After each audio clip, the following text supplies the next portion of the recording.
नमस्कार साथियों, देव क्लासेज दौसा के ऑनलाइन प्लेटफॉर्म पर आप सभी का स्वागत है। गुड मॉर्निंग साथियों, जेल प्रहरी भर्ती 2025 की मैं बात करूं। जेल प्रहरी भर्ती 2025 में साथियों 803 पद है। साथियों, इसकी योग्यता क्या रहेगी, आयु क्या रहेगा, सिलेबस प्रक्रिया क्या रहेगी, चश्मे वाले फॉर्म भरे या नहीं भरे। सबसे बड़ी दिक्कत ये आ रही है, चश्मे वाले फॉर्म भरे या नहीं भरे। जिन भाइयों की आंखों के ऊपर छोटी सी उम्र में चश्मे चढ़ गए हैं, वो फॉर्म भरे या नहीं भरे। सिलेक्शन किस आधार पर होगा? देखिए, वैसे तो मैंने जब सारे नोटिफिकेशन डाले थे, राजस्थान सरकार ने कोई एक दो वैकेंसी को छोड़ करके बाकी सारी वैकेंसी मैंने बता दी थी। जेल प्रहरी भी की भर्ती के बारे में भी हमने बताया था, लेकिन फिर एक संघर्ष की तैयारी है। कल से कई बहुत सारे लोग कमेंट कर रहे थे कि सर एक बार दोबारा से बताइए कि चश्मे वाले फॉर्म भरे या नहीं भरे, इसका सिलेबस क्या रहेगा। चलिए पूरी बात हम क्लास के माध्यम से जानेंगे। देखिए, सबसे पहले यहाँ पर मैं ये वही नोटिफिकेशन है 11/12/2024 को ये जारी हुआ था। और साथियों, कारागार विभाग राजस्थान ने नोटिफिकेशन को जारी किया गया था। यहाँ पर साथियों 803 पदों पर यह भर्ती है और ये भर्ती गैर अनुसूचित क्षेत्र की 759 पदों पर है और अनुसूचित क्षेत्र की 44 पदों पर है। कुल 803 पद हैं। साथियों, यहाँ पर जो ऑनलाइन आवेदन की प्रक्रिया है,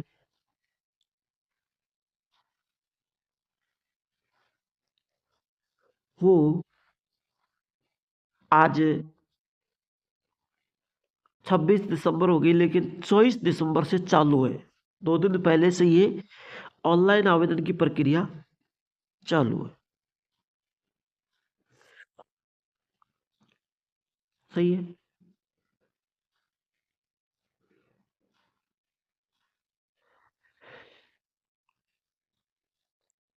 ऑनलाइन एप्लीकेशन फॉर्म बोर्ड द्वारा आवेदन ऑनलाइन एप्लीकेशन फॉर्म माध्यम से ही प्राप्त किए जाएगी। यानी आप ऑनलाइन ई मित्र पे जाकर करवा सकते हैं, है ना। यहाँ पर एक चीज खास नोटिस कर लेना, मैं बारी बारीकी से जो काम आने वाली चीजें उन्हीं को बताऊंगा। आवेदक को आवेदक पत्र में नवीनतम फोटो 1 माह से अधिक पुरानी अपलोड नहीं करनी है। जो भी भाई फॉर्म भर रहा है वो इस चीज को ध्यान से सुन ले। 1 माह से ज्यादा 1 माह से ज़्यादा पुरानी फ़ोटो नहीं होनी चाहिए। नवीनतम फ़ोटो, वर्तमान की फ़ोटो खिंचवा ले, नहीं अन्यथा जब आप एग्ज़ाम देने जाओगे भैया तो वहाँ आपके वर्तमान मिलान में दिक्कत आ जाएगी। तो नवीनतम फ़ोटो जब आप फॉर्म भर रहे हैं वो फ़ोटो लगा लेना, ठीक है। अगली बातें देखो।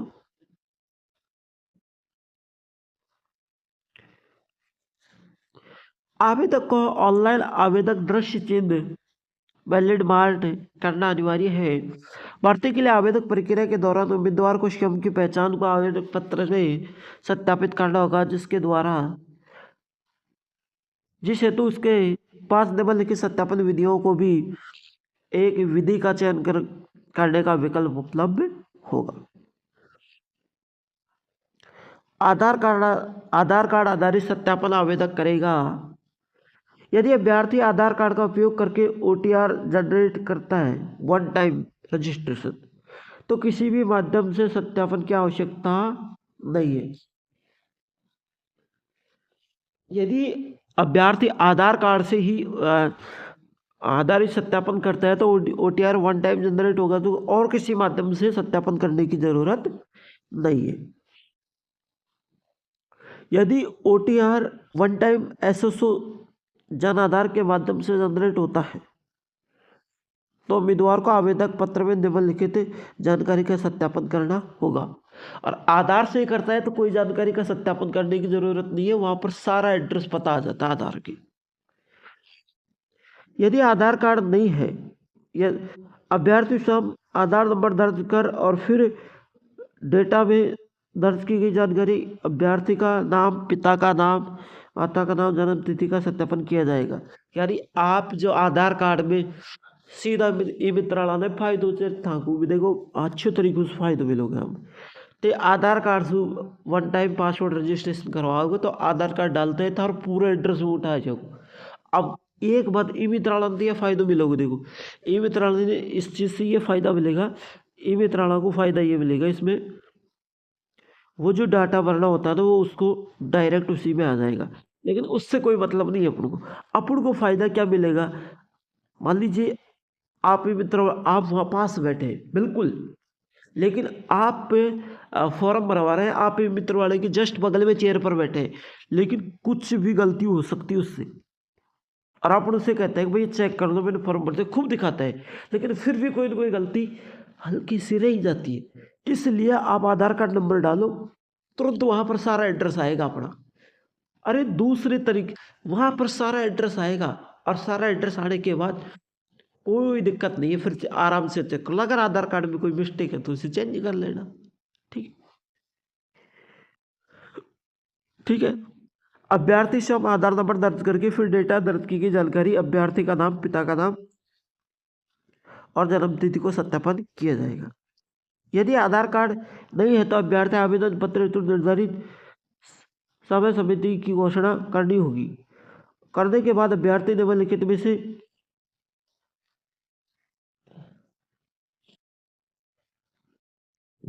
में से तीन में से किसी एक विकल्प का चयन करना होगा, जो स्वयं का नाम, पिता का नाम और जन्म तिथि प्रोफाइल सत्यापित करना होगा। ठीक है। अब मूल प्रमाण पत्र विकल्प, देखिए अभ्यर्थी अपने मूल प्रमाण पत्र क्रमांक दर्ज करके इसके पश्चात फ्रेश बटन पर क्लिक करता होगा तो डॉक्यूमेंट वेरीफाई हो जाएगा। यहाँ पर डिजिटल के माध्यम से 10वीं मार्कशीट को जोड़ने का विकल्प भी आएगा। बिल्कुल, ये तो आपने समझ लिया मित्र के बारे में है, और SSID के बारे में ये मैंने आपको पहले भी बताया था। अब देखिए यहाँ पर सारी पोस्टें दे रखी, वो मैंने आपको पहले बता दी थी कौन कौन सी पोस्टें कब क्या है ना।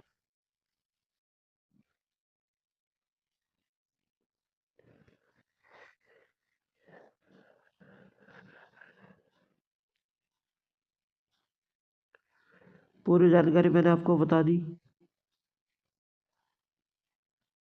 पोस्ट मैंने आपको पहले बता दी थी।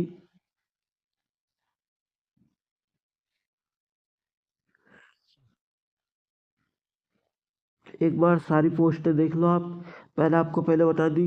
नोटिफिकेशन की मैं लिंक टेलीग्राम इंस्टाग्राम में डाल दूंगा।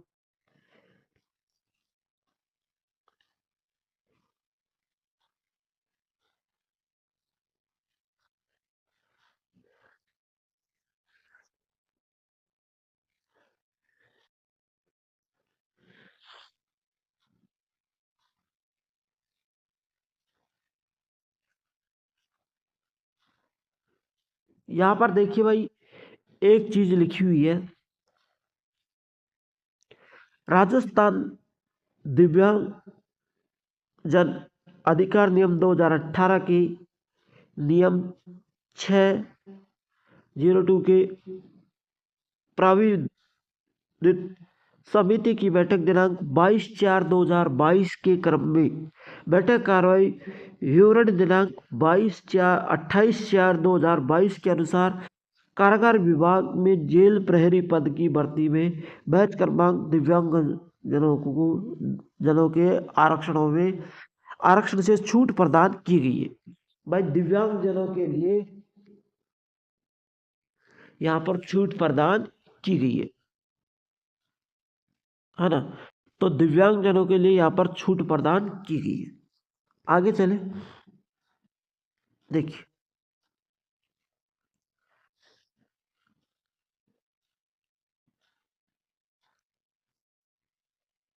चले, ऐसी कोई बातें नहीं है।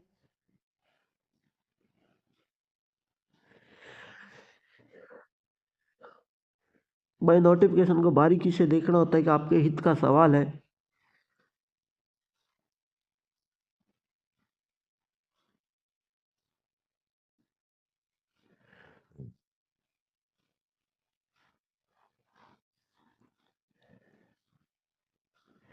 चले अब हम चलते हैं फिजिकल के बारे में। आपके फिजिकल के की बातें कर लेते हैं। चलिए, यहाँ पर देखिए भूतपूर्व सैनिकों की बातें हो रही है। भूतपूर्व सैनिकों को आश्रितों को भूतपूर्व सैनिकों के लिए आरक्षित पदों का लाभ देय होगा। भूतपूर्व सैनिक जैसे परीक्षा स्थल पर प्रतिरक्षा थल जल वायु सेना के जो भी भूतपूर्व सैनिक हैं उन सभी को कर्म श्रेणी में होना चाहिए, जैसा कि सेना युक्त संबंधी के दस्तावेज को दर्शाया गया हो, तो उन्हें यहाँ पर लाभ मिलेगा। ठीक है।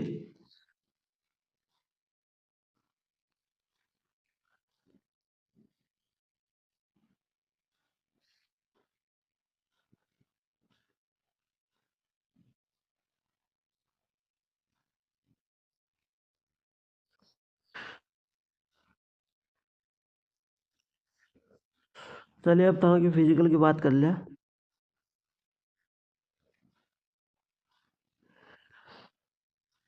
यहाँ पर देखिए खिलाड़ियों के लिए भी पद है, बहुत ही अच्छे पद है खिलाड़ियों के लिए। जो भी खिलाड़ी भाई है उनके लिए भी यहाँ पर बातें हुई है।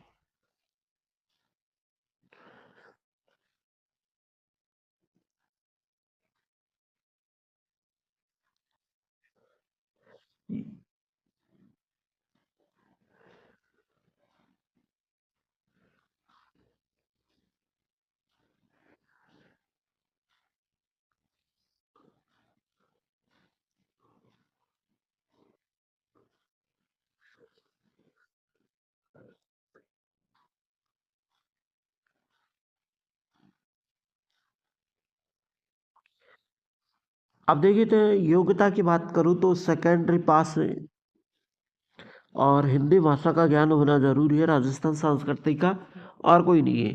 ठीक है, योग्यता में।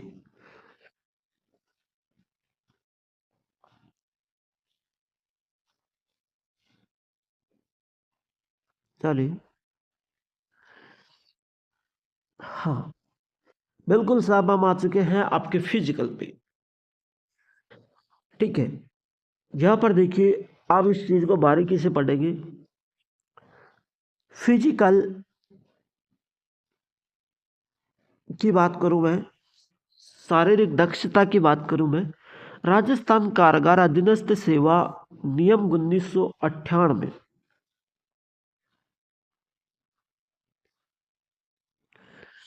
नियम 1998 के नियम 28 के प्रावधान कारागार विभाग में स्थायी आदेश क्रमांक 22,714 दिनांक 30/7/2024 संख्या 1/2024 के अनुसार लिखित परीक्षा के प्राप्त अंकों के आधार पर रिक्त संख्याओं की पर्व अनुसार 10 गुना तक सफल रहे अभ्यर्थियों की शारीरिक दक्षता परीक्षा पीटी होगी। यानी साफ साफ लिखा गया, आप लिखित परीक्षा में जो पास होंगे उससे 10 गुना ज़्यादा यहाँ पर लिया जाएगा, है ना। लिखित परीक्षा में जितने भी पास होंगे तो उनको 10 गुना ज़्यादा यहाँ पर लिया जाएगा। ठीक है, साफ साफ बातें लिखी गई। अभ्यर्थी को शारीरिक दक्षता परीक्षा में अर्हता प्राप्त करना अनिवार्य होगा। पीटीईटी में भाग लेने के दौरान किसी भी अप्रिय पहनने का अर्थ प्रार्थी स्वयं जिम्मेदार होगा। अप्रिय पढ़ना का प्रार्थी स्वयं जिम्मेदार होगा। शारीरिक दक्षता पीटीटी में दौड़ हेतु मात्र एक ही अवसर प्रदान किया जाएगा, यानी तक दौड़ के लिए एक ही अवसर प्रावधान किया जाएगा और एक ही अवसर से आप यदि सही ढंग से दौड़ कर लेते हैं तो अच्छा है, 2 बार तो कौन देता है। इसके विरुद्ध कोई याचिका अप्लाई दायरा करने का अवसर दे नहीं होगा। राजस्थान कारागार अधीनस्थ सेवा नियम 1998 के नियम 28 के प्रावधान अनुसार कारागार विभाग में अस्थायी आदेश क्रमांक 27/714 30/7/2024 संख्या के अनुसार 100 अंकों के शारीरिक दक्षता परीक्षा पीटीटी ली जाएगी। कितने अंकों की? 100 अंकों की शारीरिक दक्षता पीटीटी ली जाएगी। अर्जित किए गई शारीरिक दक्षता पीटीटी अनुसार देखिए, पुरुष होंगे वो तो 5 किलोमीटर दौड़ करेंगे और महिला भी 5 किलोमीटर दौड़ करेगी, लेकिन एक चीज में फर्क है, पुरुष भी 5 किलोमीटर करेंगे, महिला भी 5 किलोमीटर करेंगे, लेकिन पुरुषों को तो 5 किलोमीटर 25 मिनट में करनी है और महिलाओं को 5 किलोमीटर 35 मिनट में करनी है। पुरुषों को तो कितने में करनी है? 25 मिनट में और महिलाओं को 35 मिनट में, यानी महिलाओं को 10 मिनट एक्स्ट्रा दी जा रही है। महिलाओं को पुरुष से 10 मिनट एक्स्ट्रा दी जा रही है। नीचे पढ़ो, देखो क्या है। भूतपूर्व सैनिक या केंद्रीय पुलिस संगठन में कार्मिक दक्षता परीक्षा से मुक्त रहेंगे, यानी जो भी पहले भूतपूर्व सैनिक थे उनका कोई फिजिकल नहीं होगा, टेस्ट दिया और वो नौकरी चढ़ी, बिल्कुल टेस्ट देने के बाद उनको नौकरी मिल जाएगी। निर्धारित समय से दौड़ पूरी करने पर अभ्यर्थी को सफल घोषित किया जाएगा। निर्धारित समय से पहले ही जो दौड़ कर लेगा उस अभ्यर्थियों को ही यहाँ पर सफल घोषित किया जाएगा। आवेदक को पीईटी में शामिल होने से पूर्व राज्य के चिकित्सक से दौड़ में भाग लेने हेतु शारीरिक रूप से योग्य होने पर प्रमाण पत्र प्रस्तुत करना अनिवार्य है, यानी किसी के पास से जो राजकीय स्तर पर दौड़ की और उसका अनुभव प्रमाण पत्र हो तो वो भी यहाँ पर योग्य प्रमाण पत्र प्रस्तुत कर देते हैं तो उसको माना जाएगा। गर्भवती महिलाओं को शारीरिक दक्षता, जो गर्भवती महिला है उनको शारीरिक दक्षता परीक्षा पीटीटी शारीरिक मापदंड परीक्षा पीएसटी में सम्मिलित नहीं होने की सलाह दी जाती है। उन्हें उपरोक्त परीक्षाओं में सम्मिलित होने हेतु सक्षम चिकित्सा अधिकारी का प्रमाण पत्र प्रस्तुत करना होगा। सक्षम चिकित्सा अधिकारी के प्रमाण पत्र के अभाव में उन्हें पीटीटी एवं पीएसटी में सम्मिलित होने की अनुमति प्रदान नहीं की जाएगी। यानी यहाँ पर कोई भी महिला गर्भवती है तो उसके शारीरिक दक्षता पीईटी की मापदंड परीक्षा में सम्मिलित नहीं होने की सलाह दी जाती है और उन्हें वो चिकित्सक का जो होता है ना जांच रिपोर्ट वो पेश करना होगा, है ना। अब यहाँ पर देखो, गर्भवती महिला चिकित्सा का प्रमाण पत्र, चिकित्सा अधिकारी का प्रमाण पत्र वह गर्भावस्था के कारण पीईटी पीएसटी परीक्षा देने हेतु सक्षम नहीं है, वह अपने प्रार्थना पत्र सहित इसके समिति के समक्ष उपस्थित होती है तो इसके समिति द्वारा प्रदान प्रार्थना पत्र नियुक्ति अधिकारी को भिजवाया जाएगा। ऐसे में अभ्यर्थी इसके द्वारा लिखित परीक्षा में अर्जित अंकों के आधार पर पीटीटी पीएसटी परीक्षा में सम्मिलित होने हेतु अतिरिक्त समय प्रसव से 2 माह तक का प्रदान किया जाएगा, परंतु ऐसे अभ्यर्थियों को 2 माह के भीतर पीटीटी पीएसटी करवाने के लिए प्रार्थना पत्र देना होगा। भेजा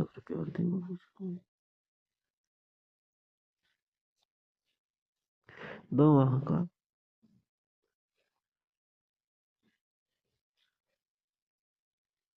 पात्रता स्वयं निरस्त मानी जाएगी, है ना।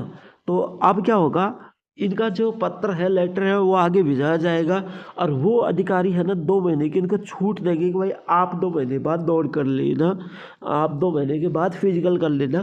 तो 2 महीने का उनको टाइम दिया जाएगा, 2 महीने बाद नहीं आती है तो उनको फिजिकल निरस्त कर दिया जाएगा। तो इससे अच्छा है कि आप फॉर्म ना भरें।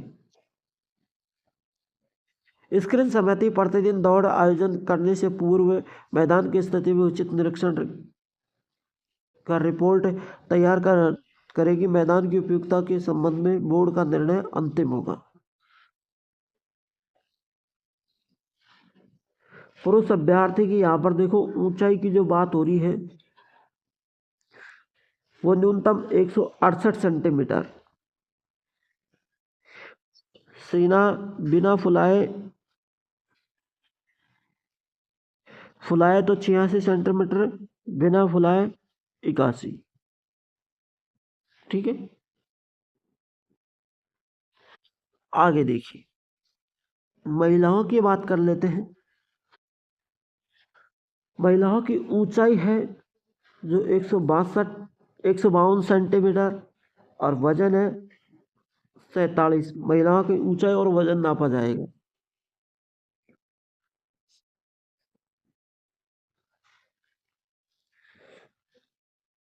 अतिरिक्त वर्णों के अनुसार अनुसूचित जाति अनुसूचित जनजाति को 5 सेंटीमीटर तक की छूट दी जाएगी, है ना।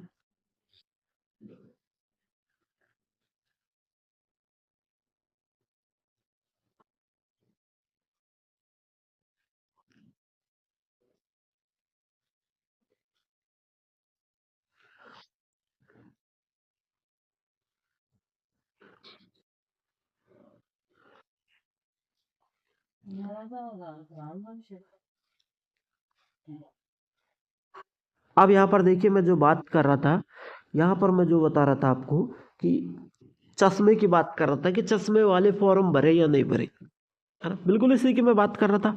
शारीरिक मापदंड परीक्षा अपील के संबंध में स्क्रीन समिति द्वारा लिया गया निर्णय। देखिए चश्मे वाले भाइयों के लिए भी मैं जो बात कर रहा था उनकी जो मैं बात करूं, बिना चश्मे के बेहतरीन दृष्टि, जो बिना चश्मे के 6x6 कहते हैं ना, मैं 6x6 हूँ, 6x6 निकटतम की J5, है ना। खराब दृष्टि से 6x60 निकटतम J5। चश्मे सहित बेहतरीन, देख बिना चश्मे है 6x6 J5, और जिसकी आँखें खराब है वो 6x60 J5। जिसकी आँखें चश्मे सहित बेहतरीन दृष्टि 6x6 J5। खराब दृष्टि, चश्मे में भी खराब दृष्टि हो, चश्मे से भी कम दिखता हो तो 6x13 J5, है ना। तो जिनको चश्मे से अच्छा दिखाई देता है, वैसे नहीं दिखाई देता, चश्मे से अच्छा दिखाई देता है, वो लोग जरूर फॉर्म भरे। लेकिन जिनको चश्मा लगाने के बाद भी दिखाई नहीं देता है, कई अब ऐसे होते हैं कैंडिडेट, कई ऐसे होते हैं विद्यार्थी जिनको चश्मा लगाने के बाद भी बहुत कम दिखाई देता है, तो वो बिल्कुल फॉर्म ना भरे, वो बिल्कुल फॉर्म ना भरे। और जिनको चश्मे लगाने से अच्छा दिखाई देता है वो फॉर्म भरे, है ना। तो ये बातें हैं। यहाँ पर देखिए मौलिक रंगों के विभेद ने पाना, यानी आपको एक जो शीशे का चश्मा होता है ना, वाइट, वही चश्मा रखना ही है, रंग बिरंगे चश्मे नहीं लगाने आपको, है ना। निकटतम दृष्टि 5D से अधिक नहीं होनी चाहिए। और देख लेते हैं कोई आपके हित की बातें हो तो। यह तो आप जानते हैं राष्ट्रीयता। अब यहाँ पर आयु 1 जनवरी 2026 को मानकर 18 वर्ष की पूर्ण आयु माना जाएगा, 1/1/2026 को माना जाएगा, है ना। यो अन्य योग्यताएं है जो आपके पास, यदि कोई चरित्र प्रमाण पत्र हो या आपसे कोई और प्रमाण पत्र हो तो वो भी आप पेश कर देना, ठीक है। तो आज की क्लास में इतना ही काफ़ी है।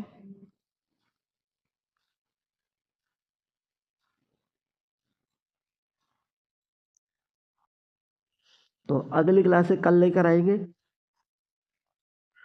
है ना। यहाँ पर एक चीज़ और बता दूं मैं, परीक्षा आपकी 11/4/2024 से लेकर के 12/4/2025 तक कंप्यूटर आधारित।